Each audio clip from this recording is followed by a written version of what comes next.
Friday classics. ঠাকুর মশাই, কোথায় যাবেন?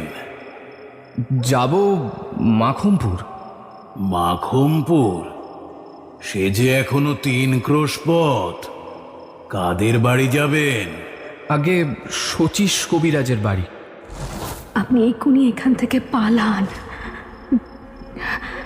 না হলে আপনি ভয়ানক বিপদে পড়বেন। আমার যখন 22-24 বছর বয়স, তখন নানা দেশ বেড়ানোর একটা কাজ জুটে গেল আমার কপালে। তখন আমি দৈব ওষুধের মাদুলি বিক্রি করে বেড়াতুম। চুঁচড়োর শচীশ কবিরাজের তরফ থেকে মাইনে ও রাহা খরচ পেতুম।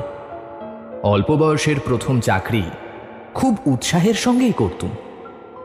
আমাকে কাপড় চোপড় পরতে হতো সাধু ও সাত্ত্বিক বামনের মতো। ওটা ছিল ব্যবসার অঙ্গ। গায়ে গিরিমাটির রঙের ছাপা কাপড়, পায়ে ক্যাম্বিসের জুতো, গলায় মালা, হাতে থাকতো একটা ক্যাম্বিসের ব্যাগ, তারই মধ্যে মাদুলি ও অন্যান্য ওষুধ থাকত। বছর 3 সেই চাকরি করি। তারপর শরীরে সইল না বলে ছেড়ে দিল। একবার যাচ্ছি বর্ধমান জেলার মেমারি স্টেশন থেকে মাখমপুর বলে একটি গ্রামে। এটা মাদুলি বিক্রির জন্য নয়। মাখমপুরে শচীশ কবিরাজের শ্বশুরের বাড়ি। শ্বশুরের ছেলেপুলে না থাকায় সেখানকার জমি জমার ওয়ারিশান দাঁড়িয়েছিলেন শচীশবাবু। আমাকে পাঠিয়েছিলেন পৌষ কিস্তির সময় জমি জমার খাজনা যতটা পারি আদায় করে আনতে। কখনো ও অঞ্চলে যাইনি।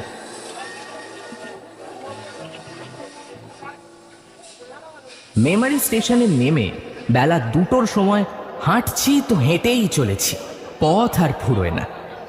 এক জায়গায় একটা ছোট বাজার পড়ল। সেখানেই সকালের খাওয়া দাওয়াটা সারতে একটা দোকানে গিয়ে উঠলাম। বলছি ভাই, আমাকে 2টো গরম কচুরি আর 50 গ্রাম মাখা সন্দেশ দিও। খাজনা আদায়ের কাজে এলেও আমার গায়ে গেরুয়া কাপড়, হাতে মাদুলি ও ওষুধ ভরা ক্যাম্বিজের ব্যাগ ইত্যাদি সবই ছিল। যদি পথে ঘাটে কিছু বিক্রি হয়ে যায়, কমিশনটা তো আমি পাবো। দোকানদার এই বেশে আমাকে দেখে বলল, ঠাকুর মশাই, আপনি মাদুলি করে দেন?